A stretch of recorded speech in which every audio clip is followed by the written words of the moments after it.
Hey guys, it's Kaz. 皆さん、久しぶりです。お元気ですか？その後、ちゃんとポジティブにやってますか？ 2 本目イェーイ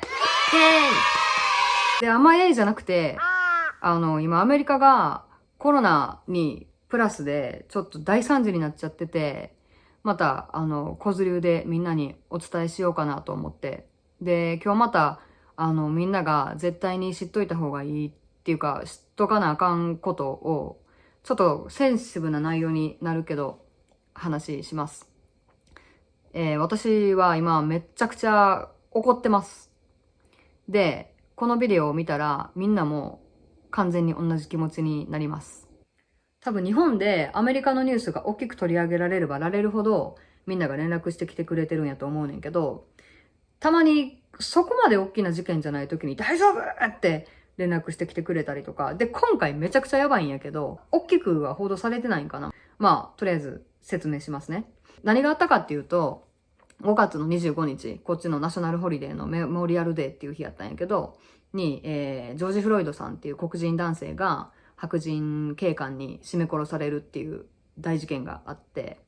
で、もちろんみんなもう超怒って、デモ起こして暴動して、で、それが瞬く間に LA、ニューヨーク、シアトル、もうアメリカ全土に広がっちゃってっていう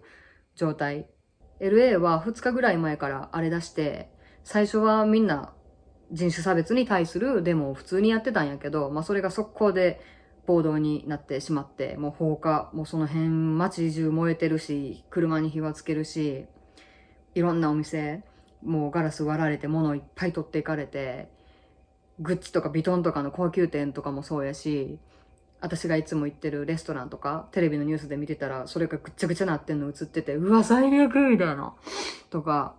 あと、リトル東京、ダウンタウンにある、ちょっと日系のビジネスがこう集まってるエリアがあるんやけど、そこも結構こっぴどくやられてて、もちろん知り合いとかも被害やったとかって言ってて、その暴動のそばに住んでる子とか、銃声で目覚めたって言ってるし、私も毎晩違法の花火、バンバンバンバン言ってて、爆発音が毎日聞こえてきてて、危険すぎて外にも出られへんし、もうニュースを見とかんと外の状況分からへんからすっごい怖い。で、今回の事件でまた緊急事態宣言出て、外出禁止令も出たし、夜間に外出てたら逮捕されちゃう、今度は。前回の動画でも話したパブリックセーフティアラート、ビビビーなるやつになってるよ、また。何時から何時まで家いてくださいっていうお知らせとか入ってくるし。で、コロナどうなったかっていうと、まあ、今、世界中でちょっとずつどんどん規制緩くしていってると思うけど、LA も全然まだ外出禁止は禁止やけど、無期限で延長になってて、この外出禁止令は。やけど、一応目標として7月の4日を設定してて、で、お店とかも、バーバーとか、行けそうなとことかだけちょっとずつ空いてきてて、っていうとこやったのにせっかく、で、この事件が起こっちゃって。っていうかみんなコロナのこと覚えてるみたいな。もうソーシャルディスタンシングもクソもないし、みんな外出てっちゃってるし、集まっちゃってるし、どつき合いしちゃってるし、みたいな。もう和訳ちゃ。ここまで、ちょっと身の危険とか世の危機って感じたこと今までなかったし、ただでさえコロナでたくさんの人が死んで、みんな仕事もなくなって、お金もなくなって、で、今度は街まで破壊されていって、もういつまで経っても普通の生活に戻られへん。で、何が問題かっていうと、まあ、今回この事件で大騒ぎしてるんやけど、全然これって初めて起こったことじゃなくて、過去にも同じことが起こってて、白人警官 VS 黒人男性ってもうアメリカではもうずっと戦ってきてることで、遡って92年にあった LA 暴動、ロドニー・キング事件とも言うんやけど、ロドニー・キングさんっていう黒人男性がスピード違反をしはって、で、そこで必要ないのに白人警官が言ってたかってその彼一人のことを大勢でボッコボコにするんよ。ちょっとその映像あるから、ショッキングな映像やけど。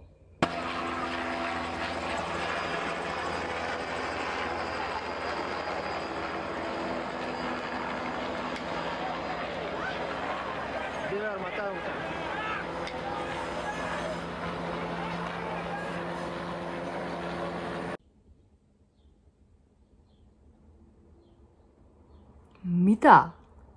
やばくない？これほんの一部なんやけど、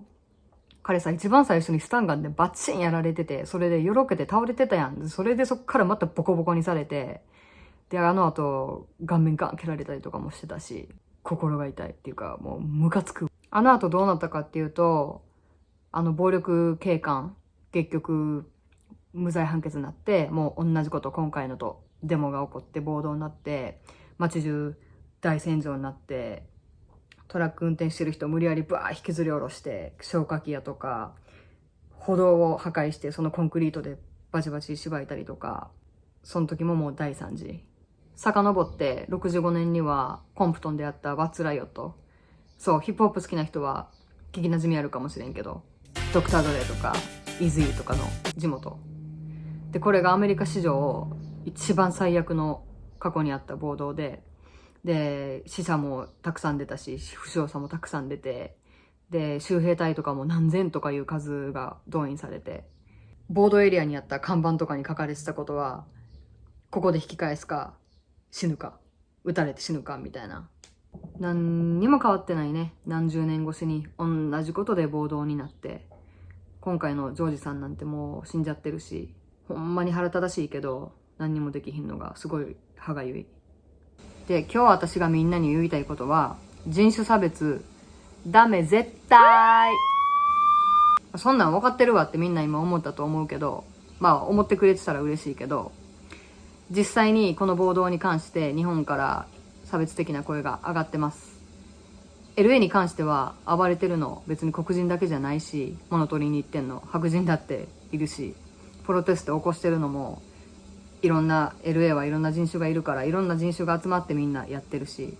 日本は島国やし閉鎖的な部分があるかもしれんけど、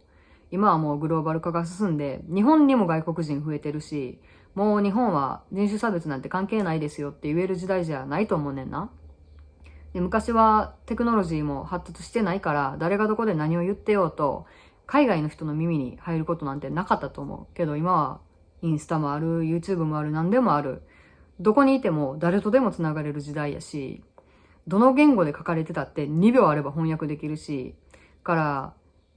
らネットでの発言とかにも気をつけてほしいし、黒人は悪いとか白人は悪いとかみんなをひとまとめにしてディスるのは完全に人種差別。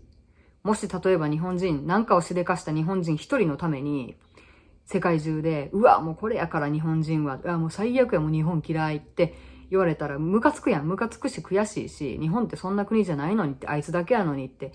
絶対なると思うねんな。とはいえ、やっぱ人ってグループ分けしがちやと思うねんな。何々人ってこうやなとか、何々人ってああやなとか、別に差別的な内容じゃなければいいんやけど、まあ人ってそういうの言いたいやん。やから、日本人ってこうだよねってネガティブな意味で言われへんように、私がアメリカに来てから、いろんな人種の人と実際に関わって学んで、最初は意味わからへんかったけど、今やっとわかる。今まで、あ、こんなこと知らんかったな、あ、そうやったんやっていうことをせっかく学べたから、みんなに教えさせてください。人と話すときって、たとえ日本人同士やったとしても、自分が何気なく言ったことでも相手がどういう風に捉えてるかとかって、やっぱり自分じゃ分からへんと思うし、コミュニケーションって思ってる以上に、すごい難しいもんやと思うねんな。で、それが国境を越えてしまえば、なおさらで、文化も違う、習慣も違う、言葉の壁もある。ってなると、やっぱりどうしても理解したくてもしがたい部分があったりとか、またそれで言った何気ない言葉で相手を傷つけてしまったりとかっていうこと、私も散々やってきて、やっとじゃ、まだ全然勉強中、今も。例えば実際にあった話やと、昔、コリアンの知り合いの人が私に言ってきたんやけど、日本人の女の子と話してたっつって。で、彼女が彼に、あ、韓国行ったことあるよ、私。韓国ってさ、空港着いた瞬間にすっごいキムチの匂いするよねって言われてんけど、なんなんって私に言ってきて、私も内心、全然めっちゃ聞くし、それ私も言ったことあるわ、と思って。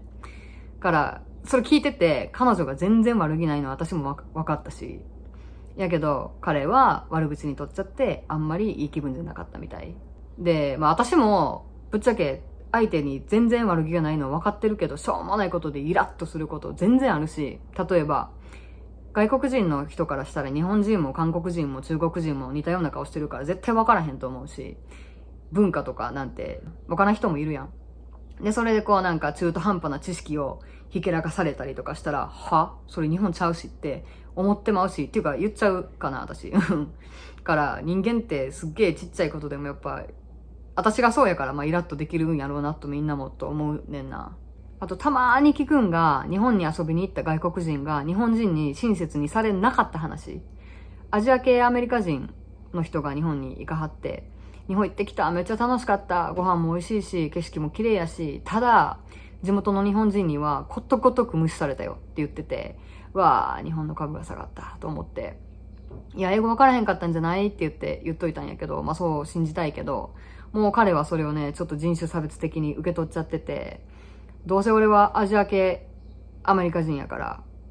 顔が似てるし、うちらと。だから外国人扱いされないみたいな。でも僕がもし白人やったらどうって。絶対、うわー、外国人やってなるやろって言ってて、昇進しちゃってて。なんか同じ日本人として申し訳ない、やるせない気持ちになったことがあったんで、もし道に迷ってる外国人見かけたり、道に迷ってなくても、気軽に声をかけてあげたらいいかなと思います。で、話すときは、ちょっとこれ失礼に当たる質問じゃないかなとかっていうのをちょっと考えれば、もうバッチグル。で、日本人も最高って世界中のみんなに言われてたいし、私もアメリカで日本から出てきて、アメリカにいて、私を日本人の像としてみんなが見るやろうから、ちゃんとしななって思って生活してるし、アメリカにいると、なんかすっごい日本人魂が燃えるんよね。だからみんなで日本最高って言われようぜ。あとみんなの思ってる以上にセンシティブなトピックは肌の色。昔周りでみんながパラパラ踊ってる時から私は見ての通り黒人、ブラックミュージック、ダンス大好きで、私の家族も大好きで、で音楽もダンスも文化も全部切り離せへんものやから全部すごいめちゃくちゃ勉強して、ブラックカルチャーそのものにめちゃくちゃリスペクトがあって、から分かってたつもりやったけど、まだまだ分かってなかったなっていうことにアメリカに来て、さらに気づかされて。4、5年前にスナチャが420の日にボブ・マーリーのフィルター出したの覚えてますかみんな。日本でその時スナチャがどこまで普及してたかちょっと分からへんけど、あと浜ちゃんガキ使でエディ・マーフィーの紛争したこと。あとこれはあんまり知らんかったんやけど、ももクロがラッツ&スターと一緒に同じ格好して共演したって、この3つ全部問題になって、これなんでダメやったかわかりますかみんな。これには深い歴史があるからちょっと簡潔に話すと、昔白人が黒人をひどい差別してた時代に、白人が黒塗りをして黒人の役をするちょっと差別的な喜劇のミンストレールショーっていうのがあって、で、だから黒塗りイコール差別的っていうイメージがもう世間には根付いてて、アメリカのショービズ誌でもこれは恥ずべき過去やってされてるぐらい、もう今ではもう絶対にタブー。なんで浜ちゃんがあんなに叩かれちゃった、別に浜ちゃん悪くないけど、あれで叩かれたかわかるよね、これで。そもそも肌が黒いことにマイナスのイメージがないから、っていうかもはやそれがかっこいいやんみたいなからすっげえ理解に苦しんで、何がわかんねやろみたいな。でもある出来事で簡単になるほどってちょっと思ったことがあって、YouTube かなんかを流しててあんまりちゃんと見てなくて、でなんか作業を別でやってて、そしたらいきなりBig head, short legs って聞こえてきて、何いきなりバリティするやんと思って気になってちょっと巻き戻して見てみて、そしたらそのビデオはアジア人がなんでちょっと若く見えるかっていう話をしてて、で頭が大きくて短足やからちょっと幼稚体型みたいな、赤ちゃんとかぬいぐるみみたいな体型に近いから若く見える理由の一つみたいな。そういう話かと思って。面白いのは、big head, short legs って聞いて、それだけでもうマイナスのイメージだからってなったけど、普通に真面目なビデオでただ説明してただけで、もう完全にうちらの捉え方の問題やんかって考えると、他人のコンプレックスとかマイナスイメージのもんってわからんよね、人には。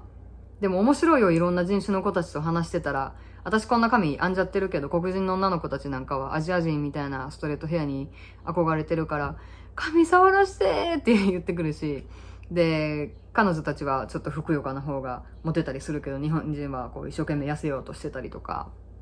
結局みんな甘いものねだりやね。というわけで今日はちょっとディープな話になったけど、Thanks for watching! 最後まで見てくれてありがとう。で、前のコロナの動画めっちゃシェアしてくれてありがとう。メッセージとかもすごいくれてみんな。元気そうにしててよかったとか、元気もらえたとか、もうそれって言ってもらえるんがもう一番嬉しいし、載せた甲斐があったなと思って動画。